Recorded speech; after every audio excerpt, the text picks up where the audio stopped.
لا الہ الا اللہ۔ اب دیکھیے، ایک طرف تو ان کا کہنا یہ تھا کہ جنت میں داخل نہیں ہوگا مگر وہی جو یہودی ہو یا نصرانی ہو۔ اب عمل کیا ہے؟ وقالت الیہود لیست النصارى علی شیء، یہودی کہتے ہیں نصارہ کی کوئی حیثیت نہیں، کوئی بنیاد نہیں، کوئی جڑ نہیں۔ وقالت النصارى لیست الیہود علی شیء، اور نصارہ کہتے ہیں کہ یہود کی کوئی بنیاد نہیں، بے بنیاد لوگ ہیں، کوئی حقیقت ان کی حقانیت ہے ہی نہیں۔ وہم یتلون الکتاب، اور مزہ یہ ہے کہ دونوں ایک کتاب پڑھ رہے ہیں۔ اولڈ ٹیسٹمنٹ تو مشترک ہے یہودیوں میں اور عیسائیوں میں، یہ بہت اہم نکتہ ہے۔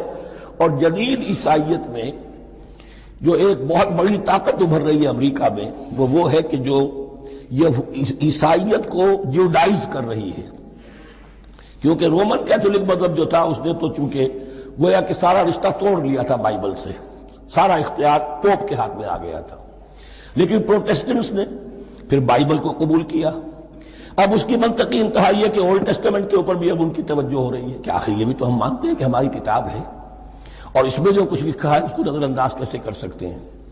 تو حال ہی میں ہم نے جو ایک سیمینار کیا تھا امریکہ میں، جس میں ایک یہودی عالم بھی آئے تھے، ایک عیسائی بھی آئے تھے، اور مسلمانوں کی طرف سے بھی ہمارے ایک ساتھی بلال کوشل نے بات کی تھی، تو وہاں ایک یہودی عالم نے کہا کہ اس وقت اسرائیل کو سب سے بڑی سپورٹ جو مل رہی ہے وہ ان عیسائیوں سے مل رہی ہے امریکہ میں سے، کہ جو اس وقت ایونجلسٹ کہلاتے ہیں وہاں پر، اور جو ایک بڑا فرقہ بن کر ابھر رہے ہیں۔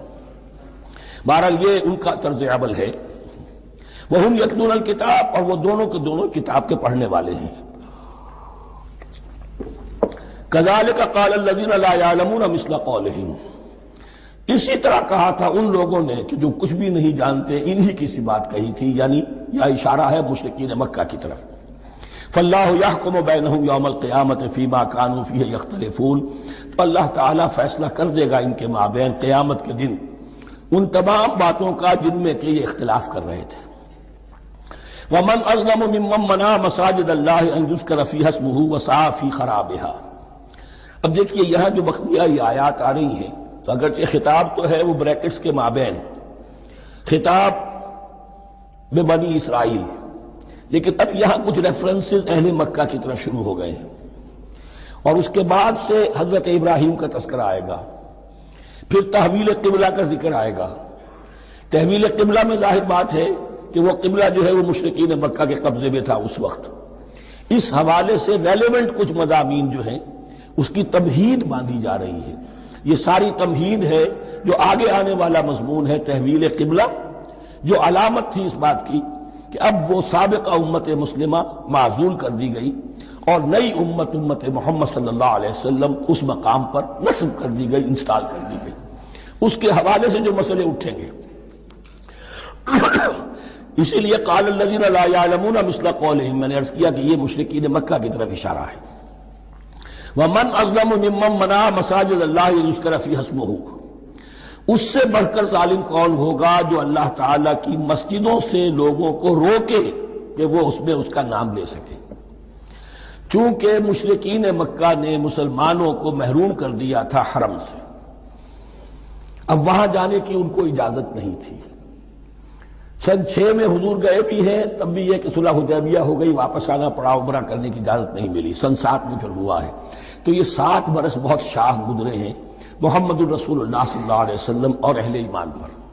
اب یہاں ذکر ہو رہا ہے ان کا، قریش کا۔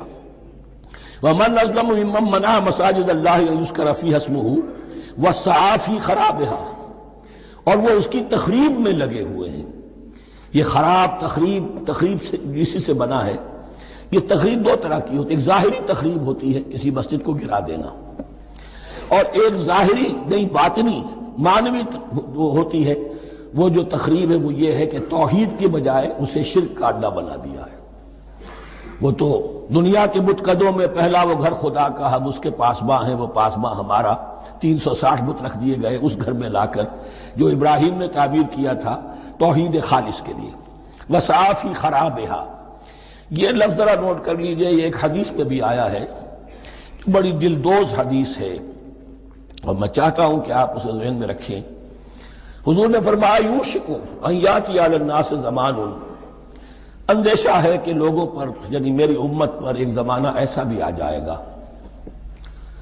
اب گنتے جائیے، لا یبقى من الاسلام الا اسمہ، اسلام میں سے اس کے نام کے سوا کچھ نہیں بچے گا، ولا يبقى من القرآن الا رسمہ، قرآن میں سے اس کے رسم الخط، الفاظ اور حروف کے سوا کچھ نہیں بچے گا، اسی کی اللہ تعالی نے ضمانت دی ہے، یہ محفوظ رہے گا رسم عثمانی۔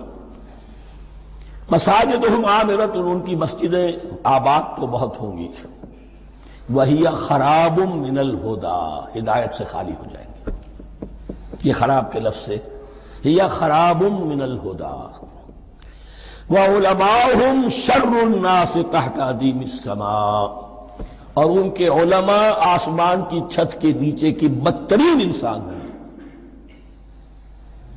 من عندہم تخرج الفتنۃ وفیہم تعود، فتنہ انہی کے اندر سے برآمد ہوگا، انہی میں گھس جائے گا، یعنی ان کا کام فتنہ انگیزی، مخالفت، جنگ و جدال، بھڑکانا، اپنے اپنے فرقے کے لوگوں کے جذبات کو بھڑکاتے رہنا اور مسلمانوں کے اندر اختلافات کو ہوا دینا، یہی ان کا کام رہ جائے گا۔ آج جن کو ہم علماء کہتے ہیں ان کی عظیم اکثریت اس کیفیت سے دوچار ہو چکی ہے۔ جب مذہب اور دین پیشہ بن جائے تو کوئی خیر اس میں باقی نہیں رہتا، یہ دین اور مذہب پیشہ نہیں تھا، اسلام میں کوئی پیشوائیت نہیں، اسلام میں کوئی پاپائیت نہیں، اسلام میں کوئی برہمنزم نہیں، اسلام تو ایک کھلا، ہر شخص کتاب اللہ پڑھے، ہر شخص عربی سیکھے، ہر شخص کو امامت کے قابل ہونا چاہیے، ہر شخص اپنی بچی کا نکاح خود پڑھائے، ہر شخص اپنے والد کا جنازہ خود پڑھے، یہ جو ہم نے پیشہ بنا دیا ہے اور پھر انہیں پیسے دیتے، ظاہر بات ہے کہ پھر اس پیشے کے اندر تو پیشے میں عیب نہیں، رکھیے نہ فرہاد کو نام، پھر تو پیشہ میں تو جو کچھ پیشہ ورانہ چشمکیں ہوتی ہیں اور جو خباثتیں ہوتی ہیں وہ آتی ہیں۔ لیکن ساتھ ہی یہ بات واضح رہے کہ علماء حق سے دنیا خالی نہیں ہوگی، علماء حق بھی ہیں، لیکن کسی کے ماتھے پر لکھا ہوا نہیں ہوتا کہ یہ علماء حقانی میں سے اور یہ علماء سو میں سے ہے۔ باقی یہ صحیح بات ہے کہ اکثریت ادھر جا چکی ہے، ورنہ امت کا بیڑا غرق نہ ہوتا، سیدھی سیدھی بات، جو بیڑا غرق ہوا ہے تو آخر کوئی سبب ہے۔ اولئک ما کان لہم ان یدخلوها الا خائفین، ایسے لوگوں کو تو سوائے اس کے ان کا کوئی مقام نہیں ہے کہ انہیں داخل ہونے کی بھی اجازت نہیں ہونی چاہیے اس میں، یعنی اللہ کی مسجدوں میں، مگر خوف زدہ ہو کر، ڈر کر۔ لہم فی الدنیا خزی، ان کے لیے دنیا میں بھی رسوائی اور ذلت ہے، لہم فی الآخرۃ عذاب عظیم، اور آخرت میں ان کے لیے عذاب عظیم ہے۔ وللہ المشرق والمغرب، اب دیکھیے تمہید ہو رہی ہے تحویل قبلہ کے لیے۔ اب ظاہر بات ہے کہ بڑی حساس جو ہے وہ ایک کیفیت تھی یہ، تو یروشلم کے ساتھ جن کو دلچسپی تھی اور ان کے دلوں میں اس کی عقیدت تھی، مکہ مکرمہ اور بیت اللہ کے ساتھ جن کو دلچسپی تھی اور ان کے دلوں میں اس کی عقیدت تھی، تو اس حوالے سے یہ قبلہ بدلنا، اور 2 دفعہ بدلا ہے قبلہ، پہلے آ کے مدینے میں حضور نے یروشلم کی طرف 16 مہینے نماز پڑھی اور پھر تحویل قبلہ ہوا، تو اب اس میں کئی امتحان ہو گئے، وہ آگے آ جائے گا، لیکن اس کی تمہید باندھی جا رہی ہے۔ للہ المشرق والمغرب، مشرق اور مغرب سب اللہ کے ہیں، یعنی اگر ہم رخ کرتے ہیں مغرب کی طرف تو اس کے معنی یہ نہیں ہے کہ اللہ مغرب میں ہے، معاذ اللہ، اللہ تو جہت سے، مقام سے ماورا وراء الورا، یہ تو یہ ہے کہ ایک یکسانیت پیدا کرنے کے لیے، اجتماعی رنگ دینے کے لیے ایک چیز کو قبلہ بنا دیا، علامت ہے۔ غالب نے ٹھیک کہا ہے، قبلے کو اہل نظر قبلہ نما کہتے ہیں، قبلہ جو ہے وہ مسجود تو نہیں ہے پرے سرحد ادراک سے اپنا مسجود، قبلے کو اہل نظر قبلہ نما کہتے ہیں۔ للہ المشرق والمغرب فینما تولوا فثم وجہ اللہ، جدھر بھی تم رخ کرو گے وہ اللہ ہی کا رخ ہے۔ ان اللہ واسع علیم، یقیناً اللہ بہت وسعت والا ہے، بہت وسعت والا ہے، وہ کسی سمت میں محدود نہیں ہے، اور علیم ہے، ہر شے کا جاننے والا ہے۔ دیکھیے یہاں یہ آیت کہہ کے اور چھوڑ دیا مسئلہ، اگلے مسئلے پر آ گئے، آگے آپ کو پتہ چلے گا کہ یہ در حقیقت ایک تمہید باندھی جا رہی ہے تحویل قبلہ کے لیے۔ وقالوا اتخذ اللہ ولدا سبحانہ، اور ان میں وہ بھی ہیں، اب ظاہر بات ہے یہاں پھر اشارہ ہو رہا ہے وہ اہل مکہ کی طرف، جنہوں نے یہ کہا ہے کہ اللہ نے اولاد اپنے لیے اختیار کی، یعنی وہ کہتے تھے کہ یہ جو فرشتے ہیں یہ اللہ کی بیٹیاں ہیں، نصارہ کہتے تھے کہ حضرت مسیح اللہ کے بیٹے ہیں، اور یہودیوں کا بھی ایک گروہ ایسا تھا جو حضرت عزیر کو اللہ کا بیٹا کہتا تھا۔ بل لہ ما فی السماوات والارض، نہیں، آسمانوں اور زمین میں جو کچھ ہے اسی کی ملکیت ہے، سب مخلوق ہیں، مملوک ہیں، خالق اور مالک صرف وہ ہے۔ کل لہ قانتون، اور سب کے سب اس کے فرما بردار ہیں، بڑے سے بڑا رسول، بڑے سے بڑا ولی، بڑے سے بڑا فرشتہ، بڑے سے بڑے اجرام سماویہ، سب کل لہ قانتون۔ بدیع السماوات والارض، وہ آسمان اور زمین کو پیدا کرنے والا ہے بغیر کسی شے کے۔ یہ ابداع اور خلق، ان میں فرق ہے۔ ابداع، بلکہ شاہ ولی اللہ دہلوی نے حجت اللہ البالغہ کا جو پہلا چیپٹر ہے اس کو یہی 3 عنوان دیے ہیں۔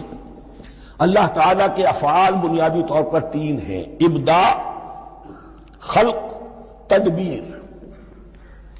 ابداع ہے جسے انگریزی میں کہتے ہیں کریشن ایکس نہیلو، آدم میں محض سے کچھ بنا دیا، کچھ نہیں تھا اور بنا دیا، کن فیکون، یہ ابداع ہے۔ خلق ہے اب ایک چیز سے دوسری چیز بنانا، گارے سے انسان بنایا، یہ تخلیق ہے، آگ سے جن بنایا، یہ تخلیق ہے، نور سے فرشتے بنائے، یہ تخلیق ہے۔ تو ابداع، بدیع وہ ہے کہ جس نے نئی چیز، اسی لیے بدعت ہمارے ہاں کہلاتی ہے وہ شے جو دین میں نہیں تھی اور خواہ لا کے شامل کر دی گئی، جس کی کوئی جڑ بنیاد دین میں نہیں ہے، وہ بدعت ہے۔ اس سے یہ لفظ بدیع السماوات والارض، وَإِذَا قَضَىٰ أَمْرًا فَإِنَّمَا يَقُولُ لَهُ كُن فَيَكُونُ، اس کی شان تو یہ ہے کہ جب وہ کسی معاملے کا فیصلہ کر لیتا ہے تو بس کہتا ہے کہ ہو جا، اور وہ ہو جاتی ہے۔ وَقَالَ الَّذِينَ لَا يَعْلَمُونَ لَوْلَا يُكَلِّمُنَا اللَّهُ وَتَأْتِينَا آیَةٌ، اور کہا ان لوگوں نے جو علم نہیں رکھتے، یہاں پھر وہی مشرکین مکہ کی طرف روئے سخن ہے، کیوں نہیں بات کرتا ہم سے اللہ، اور کیوں نہیں کوئی لے آتا ہمارے پاس کوئی نشانی۔ یہ میں عرض کر چکا ہوں، یہ مضمون جو ہے کہ ان کا مطالبہ تھا بہت شدت کے ساتھ کہ کوئی معجزے ویسے ہی دکھاؤ جیسے تم کہتے ہو کہ عیسیٰ نے دکھائے تھے، موسیٰ نے دکھائے تھے، تو ہمارے یہ مطالبے پورے کر دو، ہم مان لیں گے۔ یہ ذکر آئے گا سورہ انعام میں اور پھر سورہ بنی اسرائیل میں۔ کذالک قال الذین من قبلہم مثل قولہم، اسی طرح کی باتیں جو لوگ ان سے پہلے آئے تھے وہ بھی کہتے رہے۔ تشابہت قلوبہم، ان کے دل ایک دوسرے سے مشابہ ہو گئے ہیں۔ قد بینا الآیات لقوم یوقنون، اور ہم نے تو اپنی آیات کو واضح کر دیا ہے ان لوگوں کے لیے جو یقین کرنا چاہیں۔ انا ارسلناک بالحق بشیرا ونذیرا، اے نبی ہم نے آپ کو بھیجا ہے حق کے ساتھ بشیر اور نذیر بنا کر۔ بنیادی حیثیت آپ کی یہ ہے کہ آپ اہل حق کو بشارت دیں، فراح و ریحان و جنت نعیم، فسلام لک من اصحاب الیمین، یہ بشارت دیجیے۔ اور جو غلط راستے پر جائیں، کفر کریں، منافقت میں مبتلا ہوں، ملحد ہوں اور بدعملی کریں، ان کو آپ خبردار کر دیجئے کہ جہنم ان کے لیے تیار کر دی گئی ہے۔ آپ کا کام دعوت ہے، ابلاغ ہے، تبلیغ ہے، نصیحت ہے۔ وَلَا تُسْأَلُ عَنْ أَصْحَابِ الْجَحِيمِ، آپ سے سوال نہیں کیا جائے گا جہنمیوں کے بارے میں کہ محمد یہ کیوں جہنم میں پہنچ گئے، ہم نے تمہیں بھیجا تھا، تمہارے ہوتے ہوئے یہ جہنمی کیوں ہو گئے؟ نہیں، یہ آپ کی ذمہ داری نہیں ہے۔ کون جنت میں جانا چاہتا ہے، کون جہنم میں جانا چاہتا ہے، یہ آدمی کا اپنا فیصلہ ہے۔ آپ کا کام ہے کہ حق کو واضح کر دیں، ہاں وضاحت میں کمی نہ رہ جائے، حق واضح ہو جائے، کوئی اشتباہ نہ ہو، بالکل مبرہن ہو جائے، واضح ہو جائے، بس یہ ذمہ داری آپ کی ہے، اس سے زیادہ نہیں۔ یہ مسئولیت جو ہوتی ہے، انسان اگر اپنی اصل مسئولیت سے زیادہ ذمہ داری اپنے سر پر ڈال لے تو اس سے بھی بہت بڑی بڑی گمراہیاں پیدا ہوتی ہیں۔ اور اس کا جو تذکرہ ہو رہا ہے بڑی گمراہی تو معاذ اللہ وہ تو ہمارے حوالے سے ہوتی ہے۔ ہمارے ہاں کی بہت سی جماعتیں جو ہیں اسی طرح کی غلطیوں کی وجہ سے وہ غلط راستوں پر پڑ گئی، پوری تحریکیں برباد ہو گئی۔ لیکن یہاں بھی حضور کا معاملہ کیا ہو رہا تھا کہ حضور چاہتے تھے کہ کسی طرح یہ علماء یہود ایمان لے آئے۔ بہرحال حضور کے دل میں رغبت، آخر مکے میں آپ تھے تو دعائیں مانگتے تھے، اے اللہ عمر ابن ہشام اور عمر ابن خطاب میں سے کسی ایک کو تو میری جھولی میں ڈال دے۔ تو اسی طرح کی دعا آپ نے کی ہوگی۔ فرمایا وَلَن تَرْضَىٰ عَنْكَ الْيَهُودُ وَلَا النَّصَارَىٰ حَتَّىٰ تَتَّبِعَ مِلَّتَهُمْ، اے نبی کسی مغالطے میں نہ رہیے، ہرگز راضی نہیں ہوں گے آپ سے، نہ یہ یہودی اور نہ نصرانی، جب تک کہ آپ پیروی نہ کریں ان کی ملت کی۔ لہذا امید منقطع کر لیجیے، اس لیے کہ زیادہ امید ہو تو مایوسی ہو جاتی ہے۔ اقبال نے بہت خوب کہا ہے بندہ مومن کے بارے میں، جس کی امیدیں قلیل، جس کے مقاصد جلیل۔ مقصد اونچا لیکن امید قلیل رکھیے، اللہ چاہے گا تو ہو جائے گا، نہیں چاہے گا تو میرا کام تو اپنی حد تک اپنا فرض ادا کر دینا ہے۔ اس سے زیادہ کی جو ہے خواہش اپنے دل میں پالیں گے، کسی اجلت پسندی میں گرفتار ہو جائیں گے، کہیں دائیں بائیں ہک اور کرک کے ذریعے سے کہیں پہنچنے کی کوشش کریں گے اور اپنے آپ کو بھی برباد کر دیں گے۔ لن ترضى عنك اليهود ولا النصارى حتى تتبع ملتهم قل ان هدى الله هو الهدى، کہہ دیجئے دیکھو ہدایت تو ہے اللہ کی ہدایت۔ وَلَئِنِ اتَّبَعْتَ أَهْوَاءَهُمْ، اور اے نبی آپ بھی کان کھول کر سن لیں، اگر آپ نے ان کی خواہشات کی پیروی کی، یہاں ہم جوڑ دیں گے الفاظ بالفرض، بالفرض بفرض محال، اگر آپ نے ان کی خواہشات کی پیروی کی کہ کچھ چلو لے دو کر معاملہ کر لو، کچھ ان کی بات مانو، کچھ اپنی بات منوا لو۔ یہ مکے میں بھی قریش کی طرف سے بھی آیا تھا کہ کچھ اپنی بات منوا لیجئے، کچھ ہماری بات کمپرومائز کیجئے۔ اب ظاہر بات ہے کہ یہاں اب یہود کے ساتھ یہی معاملہ ہے۔ وَلَئِنِ اتَّبَعْتَ أَهْوَاءَهُمْ بَعْدَ الَّذِي جَاءَكَ مِنَ الْعِلْمِ مَا لَكَ مِنَ اللَّهِ مِنْ وَلِيٍّ وَلَا نَصِيرٍ، اور اگر بفرض محال آپ نے پیروی کی ان کی خواہشات کی، اس کے بعد کہ آپ کے پاس علم آ چکا، تو نہیں ہوگا کوئی بھی اللہ کے مقابلے میں آپ کے لیے کوئی مددگار یا حمایتی۔ معاذ اللہ، معاذ اللہ، حق کی تلوار بڑی ننگی ہے، اور یہاں اللہ کا عدل یہ فرد سے فرد تک بدلتا نہیں ہے، نہ امت سے امت کی طرف بدلے گا، قوم اور کسی اور قوم سے ایک معاملہ، کسی دوسری قوم سے کوئی اور معاملہ نہیں۔ اللہ کے اصول ہیں، اللہ کے قوانین ہیں، اس کی فطرت ہے، فطرت اللہ التی فطر الناس علیہا، پھر یہ کہ اس کی سنت ہے، لن تجد لسنت اللہ تحویلا ولن تجد لسنت اللہ تبدیلا۔ الذین آتیناہم الکتاب یتلونہ حق تلاوتہ، وہ لوگ کہ جنہیں ہم کتاب دیتے ہیں وہ اس کی تلاوت کرتے ہیں جیسا کہ اس کی تلاوت کا حق ہے۔ اس پر میں نے اپنے کتابچے میں بحث کی ہے، تلاوت کا اصل حق کیا ہے۔ مسلمانوں پر قرآن مجید کے حقوق نامی کتابچہ، اب یہاں پہ تفصیل سے بیان کرنے کا وقت نہیں ہے، لیکن ایک بات جان لیجئے کہ تلاوت کا لفظ جو قرآن کے لیے قرآن نے اختیار کیا، یہ بڑا ذو معنیین ہے۔ تلا یتلو ہم اسے بھی کہتے ہیں پڑھنا، اور تلا یتلو کسی کے پیچھے پیچھے چلنے کو کہتے ہیں۔ والشمس وضحاها والقمر اذا تلاها، سورج کے بعد پیچھے آتا ہے چاند۔ تو یتلو کے معنی کیا ہے؟ when you are reading the book you are following the text۔ بعض لوگوں کو دیکھا ہوگا انگلی ان کی چلتی ہے ساتھ ساتھ، وہ بیچارے زیادہ ماہر نہیں ہیں تو تاکہ نگاہ ادھر سے ادھر نہ ہو جائے، ایک سطر سے دوسری سطر پر نہ پہنچ جائے، انگلی بھی ساتھ ساتھ پھیرتے ہیں، تو فالوئنگ دی ٹیکسٹ۔ لیکن اس تلاوت کا اصل حق کیا ہوگا؟ جب آپ اس کتاب کو فالو کریں، اسے اپنا امام بنائیں، اس کے پیچھے چلیں، اس کا اتباع کریں، اس کی پیروی کریں، جس کی کہ دعا ہم کرتے ہیں وَاجْعَلْهُ لَنَا إِمَامًا وَنُورًا وَهُدًى وَرَحْمَةً، تو اللہ تو بنائے گا ہمارا امام اس کو اسی وقت جب کہ ہم فیصلہ کر لیں کہ ہم اس کتاب کے پیچھے چلیں گے۔ الذین آتیناہم الکتاب یتلونہ حق تلاوتہ اولئک یؤمنون بہ، جو اللہ کی کتاب کی تلاوت کا حق ادا کریں اور اس کی پیروی بھی کریں، وہی ہیں جو اس پر ایمان رکھتے ہیں۔ جو نہ تلاوت کا حق رکھتے ہوں ادا کریں، نہ پیروی کریں، وہ دعویٰ کریں کہ ہمارا ایمان ہے تورات پر اور کتاب پر، تو یہ دعویٰ جو ہے جھوٹا دعویٰ ہے۔